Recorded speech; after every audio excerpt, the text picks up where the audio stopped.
열왕기상 7장. 솔로몬은 자기의 궁을 건축하기 시작하여 그것을 완공하는데 13해가 걸렸다. 그는 레바논 수풀궁을 지었는데 그 길이는 100자이고 그 너비는 50자이고 그 높이는 30자이다. 백향목 기둥을 4줄로 세우고 그 기둥 위에는 백향목 석가래를 얹었다. 지붕에는 한 줄에 15개씩 모두 45개의 석가래를 대고 백향목 판자로 덮었다. 창틀은 3줄로 되어 있고 그 창문들은 3단으로 되어서 서로 마주보고 있었다. 문과 문설주는 모두 네모난 모양이고 창문은 창문끼리 3줄로 마주보고 있었다. 그는 기둥들을 나란히 세워 주랑을 만들었다. 그것은 길이가 50자이고 너비가 30자인 벽이 없는 복도였다. 주랑 앞에는 현관이 있고 현관 앞에 또 기둥들이 있고 그 기둥들 위에는 차양이 걸려 있었다. 또 그는 옥좌실, 곧 재판정을 짓고 그 마루를 모두 백향목으로 깔았다. 자기가 있을 왕궁은 재판정 뒤에 있는 다른 뜰에 지었는데 그 건축 양식은 다른 건물들의 건축 양식과 서로 비슷하였다. 또 솔로몬은 이것과 같은 궁전을 그가 결혼하여 아내로 맞아들인 바로의 딸에게도 지어주었다.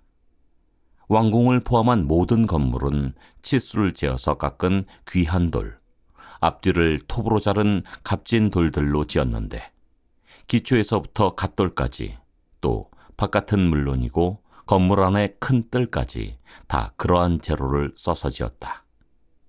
기초를 놓을 때에도 값진 큰 돌들을 놓았는데 어떤 돌은 10자나 되고 어떤 돌은 8자나 되었다.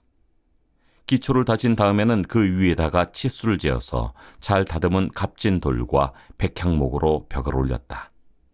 왕궁뜰의 담이나 주님의 성전 안뜰의 담이나 성전의 어귀 현관의 담은 모두 잘 다듬은 돌 3켜와 두꺼운 백향목 판자 1켜를 놓아서 쌓았다. 솔로몬 왕은 사람을 보내어서 두루에서 후람을 불러왔는데 그는 납달리 지파에 속한 과부의 아들이다. 그의 아버지는 두루 사람으로서 노쇠의 대장장이이다. 그는 노쇠를 다루는 일에는 뛰어난 지혜와 기술과 전문 지식을 두루 갖춘 사람이었다. 그가 솔로몬 왕에게 불려와서 공사를 거의 도맡아 하였다. 그는 2개의 노쇠의 기둥을 만들었다. 둘 다 18자 높이의 12자 둘레였다. 그는 또 그 2 기둥의 꼭대기에 얹어놓을 2개의 기둥머리를 노스를 녹여 부어서 만들었는데 그 기둥머리는 둘 다 꽃같이 높이가 5자이다. 기둥 꼭대기에 얹은 기둥머리를 장식하려고 바둑판 모양으로 얽은 그물과 사슬 모양의 고리를 각각 7개씩 만들었다. 이렇게 2 기둥을 만들고 나서 기둥 꼭대기에 얹은 기둥머리를 장식하였다.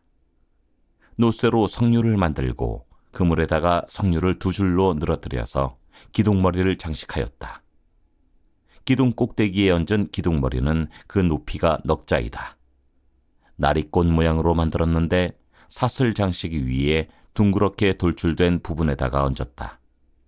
기둥머리에는 노쇠로 만든 석류 200개가 둥그렇게 열을 지어 있었다. 다른 기둥머리도 마찬가지였다. 후람은 이렇게 해서 만든 2 기둥을 성전의 현관에다가 세웠다.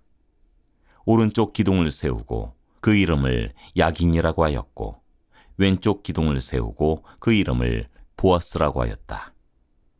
그 다음에 기둥들의 꼭대기에는 나리꽃 모양으로 만든 기둥머리를 얹었는데 이렇게 해서 후람은 기둥 세우는 일을 마쳤다. 그 다음에 후람은 노쇠를 부어서 바다 모양 물통을 만들었는데 그 바다 모양 물통은 지름이 10자, 높이가 5자, 둘레가 30자이고 둥근 모양을 한 물통이었다.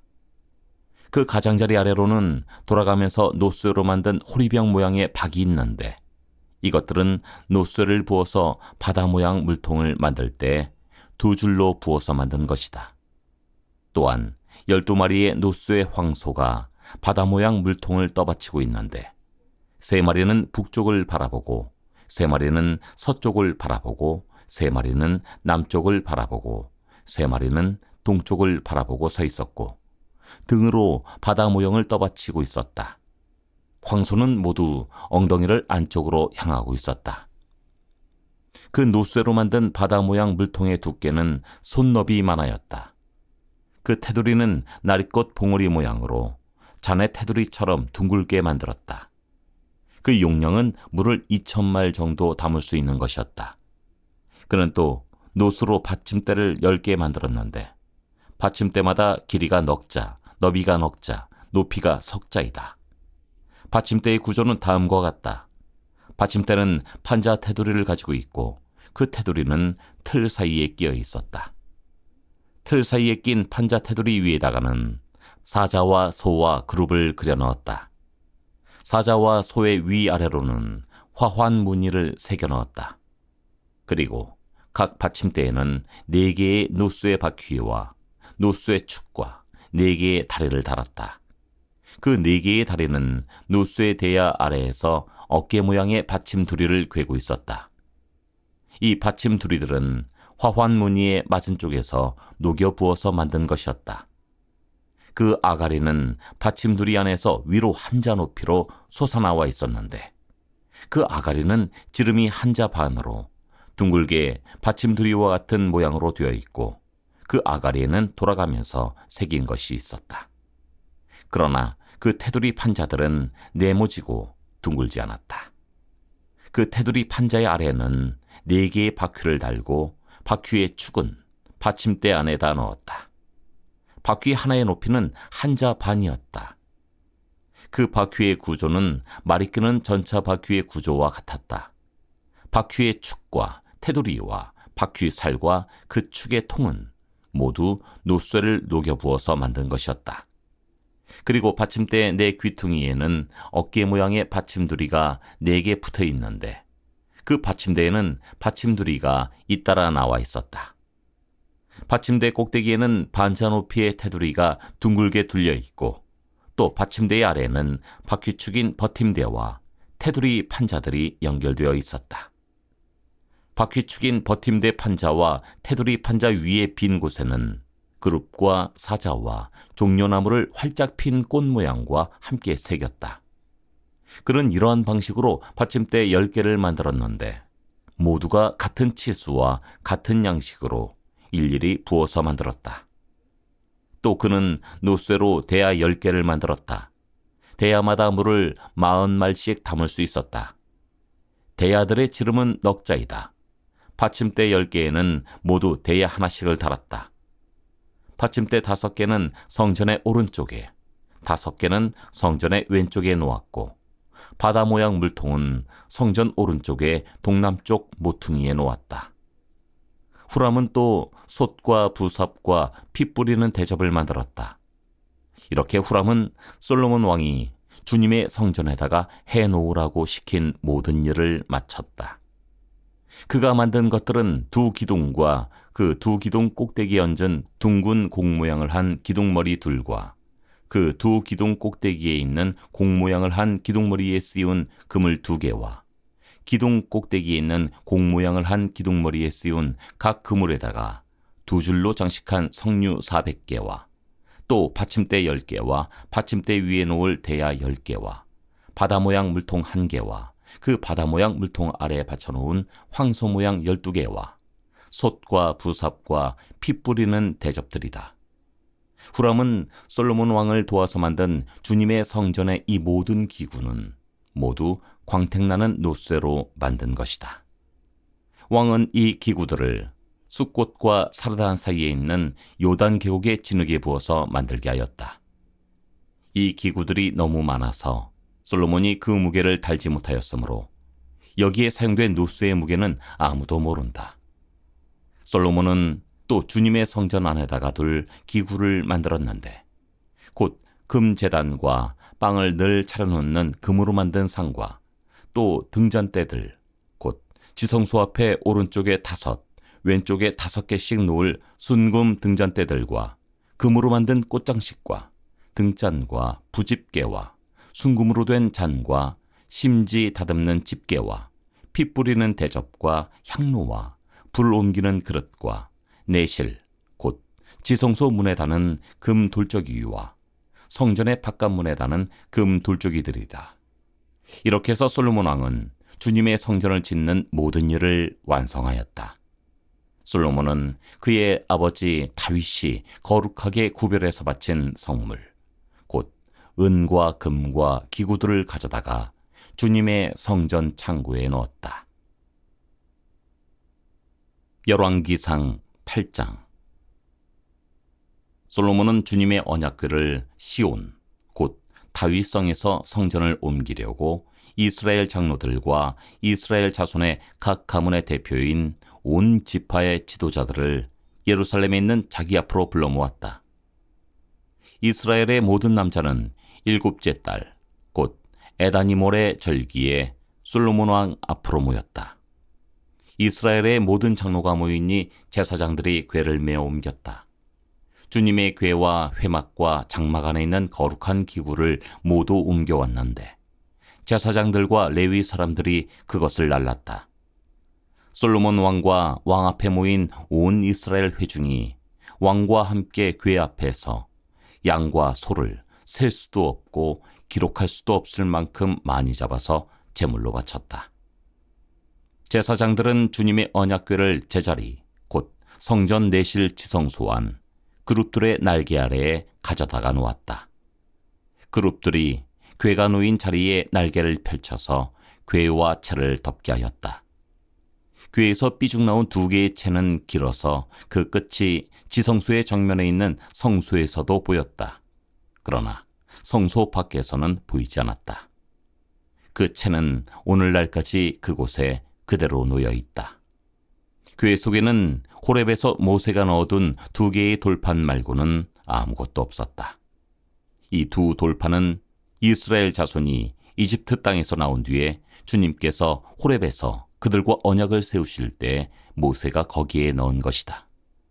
제사장들이 성소에서 나올 때 주님의 성전에 구름이 가득 찼다. 주님의 영광이 주님의 성전을 가득 채워서 구름이 자욱하였으므로 제사장들은 서서 이를 볼 수가 없었다. 그런 가운데 솔로몬이 주님께 아뢰었다. 주님께서는 캄캄한 구름 속에 계시겠다고 말씀하셨습니다. 이제 주님께서 계시기를 바라서 이 웅장한 집을 지었습니다. 이 집은 주님께서 영원히 계실 곳입니다. 그런 다음에 왕은 얼굴을 돌려 거기에 서 있는 이스라엘 온 회중을 둘러보며 그들에게 복을 빌어주었다. 그가 말하였다. 주 이스라엘의 하나님을 찬양하십시오. 주님께서는 나의 아버지 다윗에게 친히 말씀하신 것을 모두 그대로 이루어 주셨습니다. 주님께서 말씀하시기를 내가 내 백성 이스라엘을 이집트에서 이끌어낸 날로부터 오늘에 이르기까지 내가 내 이름을 기릴 집을 지으려고 이스라엘의 어느 지파에서 어느 성읍을 택한 일이 없다. 다만 다윗을 택하여서 내 백성 이스라엘을 다스리게 하였다 하셨습니다. 내 아버지 다윗께서는 주 이스라엘의 하나님의 이름을 기릴 성전을 지으려고 생각하셨으나 주님께서 나의 아버지 다윗에게 이르시기를 내가 내 이름을 기릴 성전을 지으려는 마음을 품은 것은 아주 좋은 일이다. 그런데 그 집을 지을 사람은 내가 아니다. 내 몸에서 태어날 내 아들이 내 이름을 기릴 성전을 지을 것이다 하셨습니다. 주님께서 말씀하신 대로 아버지 다윗의 뒤를 이어서 이렇게 내가 이스라엘의 왕위를 이었으며 주 이스라엘의 하나님의 이름을 기릴 이 성전을 지었으니 주님께서는 이제 그 약속을 이루셨습니다. 주님께서는 이집트 땅에서 우리의 조상을 이끌어내실 때 그들과 언약을 세우셨는데 나는 주님의 언약이 들어있는 궤를 놓아둘 장소를 이렇게 마련하였습니다. 그런 다음에 솔로몬은 이스라엘 온 회중이 보는 데서 주님의 제단 앞에 서서 하늘을 바라보면서 두 팔을 들어서 펴고 이렇게 기도하였다. 주 이스라엘의 하나님, 위로 하늘에나 아래로 땅에나 그 어디에도 주님과 같은 하나님은 없습니다. 주님은 온 마음을 다 기울여 주님의 뜻을 따라 사는 주님의 종들에게는 세우신 언약을 지키시고 은혜를 베푸시는 분이십니다. 주님께서는 주님의 종인 내 아버지 다윗 임금에게 약속하신 것을 지키셨으며 주님께서 친히 그에게 말씀하신 것을 오늘 이렇게 손수 이루어 주셨습니다. 이제 주 이스라엘의 하나님, 주님께서 주님의 종인 내 아버지 다윗 임금에게 말씀하시기를 내 자손이 저마다 길을 삼가서 내가 내 앞에서 살아온 것 같이 그렇게 살면 내 자손 가운데서 이스라엘의 왕위에 앉을 사람이 내 앞에서 끊어지지 않게 하겠다 하고 약속하신 것을 지켜주시기를 바랍니다. 그러므로 이제 이스라엘의 하나님, 주님의 종인 제 아버지 다윗 임금에게 약속하신 말씀을 주님께서 이루어 주시기를 빕니다. 그러나 하나님께서 땅 위에 계시기를 우리가 어찌 바라겠습니까? 저 하늘 위의 하늘이라도 주님을 모시기에 부족할 터인데 제가 지은 이 성전이야 더 말하여 못하겠습니까? 그러나 주 나의 하나님, 주님의 종이 드리는 기도와 간구를 돌아보시며 오늘 주님의 종이 주님 앞에서 부르짖으면서 드리는 이 기도를 들어주십시오. 주님께서 밤낮으로 눈을 뜨시고 이 성전을 살펴주십시오. 이곳은 주님께서 내 이름이 거기에 있을 것이다 하고 말씀하신 곳입니다. 주님의 종이 이곳을 바라보면서 기도할 때 이 종의 기도를 들어주십시오. 그리고 주님의 종인 나와 주님의 백성 이스라엘이 이곳을 바라보며 기도할 때 그 기도를 들어주십시오. 주님께서 계시는 곳, 하늘에서 들으시고 들으시는 대로 용서해 주십시오. 사람이 이웃에게 죄를 짓고 맹세를 하게 되어 그가 이 성전 안에 있는 주님의 제단 앞에 나와서 맹세를 하거든 주님께서는 하늘에서 들으시고 주님의 종들을 심판하시되 악행을 저지른 사람은 죄가 있다고 판결하셔서 벌을 주시고 옳은 일을 한 사람은 죄가 없다고 판결하셔서 옳음을 밝혀주십시오. 주님의 백성 이스라엘이 주님께 죄를 지어 적에게 패배하였다가도 그들이 뉘우치고 주님께로 돌아와서 주님의 이름을 인정하고 이 성전에서 주님께 빌며 간구하거든 주님께서는 하늘에서 들으시고 주님의 백성 이스라엘의 죄를 용서해 주십시오. 그리고 그들의 조상에게 주신 땅으로 그들을 다시 돌아오게 해 주십시오. 또 그들이 주님께 죄를 지어서 그 벌로 주님께서 하늘을 닫고 비를 내려주시지 않을 때에라도 그들이 이곳을 바라보며 기도하고 주님의 이름을 인정하고 그 죄에서 돌이키거든 주님께서 하늘에서 들으시고 주님의 종들과 주님의 백성 이스라엘의 죄를 용서해 주시고 그들이 살아갈 올바른 길을 그들에게 가르쳐 주시며 주님의 백성에게 유산으로 주신 주님의 땅에 비를 다시 내려주십시오. 이 땅에서 기근이 들거나 역병이 돌거나 곡식이 시들거나 깐부기가 나거나 메뚜기 떼나 누리떼가 곡식을 갉아먹거나 적들이 이 땅으로 쳐들어와서 성읍들 가운데 어느 하나를 에워싸거나 온갖 재앙이 내리거나 온갖 전염병이 번질 때 주님의 백성 이스라엘 가운데 어느 한 사람이나 혹은 주님의 백성 전체가 재앙이 닥쳤다는 것을 마음에 깨닫고 이 성전을 바라보며 두 팔을 펴고 간절히 기도하거든 주님께서는 주님께서 계시는 곳 하늘에서 들으시고 판단하셔서 그들을 용서해 주십시오. 주님께서는 각 사람의 마음을 아시니 주님께서 각 사람에게 그 행위대로 갚아주십시오. 주님만이 모든 사람의 마음을 아십니다. 그렇게 하시면 그들은 주님께서 우리의 조상에게 주신 이 땅 위에서 사는 동안 주님을 경외할 것입니다. 그리고 또 주님의 백성 이스라엘에 속하지 아니한 이방인이라도 주님의 크신 이름을 듣고 먼 곳에서 이리로 오면 그들이야말로 주님의 큰 명성을 듣고 또 주님께서 강한 손과 편팔로 하신 일을 전하여 듣고 이곳으로 와서 이 성전을 바라보면서 기도하거든 주님께서는 주님께서 계시는 곳 하늘에서 들으시고 그 이방인이 주님께 부르짖으며 간구하는 것을 그대로 다 들어주셔서 땅 위에 있는 모든 백성이 주님의 이름을 알게 하시고 주님의 백성 이스라엘처럼 주님을 경외하게 하시며 내가 지은 이 성전이 주님의 이름을 부르는 곳임을 알게 하여 주십시오.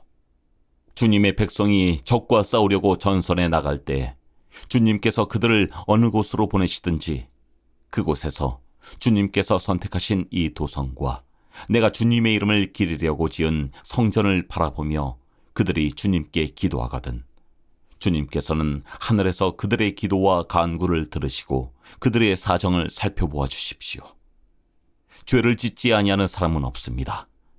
이 백성이 주님께 죄를 지어서 주님께서 진노하셔서 그들을 원수에게 넘겨주시게 될 때 멀든지 가깝든지 백성이 원수의 땅으로 사로잡혀 가더라도 그들이 사로잡혀간 그 땅에서라도 마음을 돌이켜 회개하고 그들을 사로잡아간 사람의 땅에서 주님께 자복하여 이르기를 우리가 죄를 지었고 우리가 악행을 저질렀으며 우리가 반역하였습니다 하고 기도하거든 또 그들이 사로잡혀간 원수의 땅에서라도 마음을 다하고 정성을 다하여 주님께 회개하고 주님께서 그들의 조상에게 주신 땅과 주님께서 선택하신 이 도성과 내가 주님의 이름을 기리려고 지은 이 성전을 바라보면서 기도하거든 주님께서는 주님께서 계시는 곳인 하늘에서 그들의 기도와 간구를 들으시고 그들의 사정을 살펴보아 주십시오.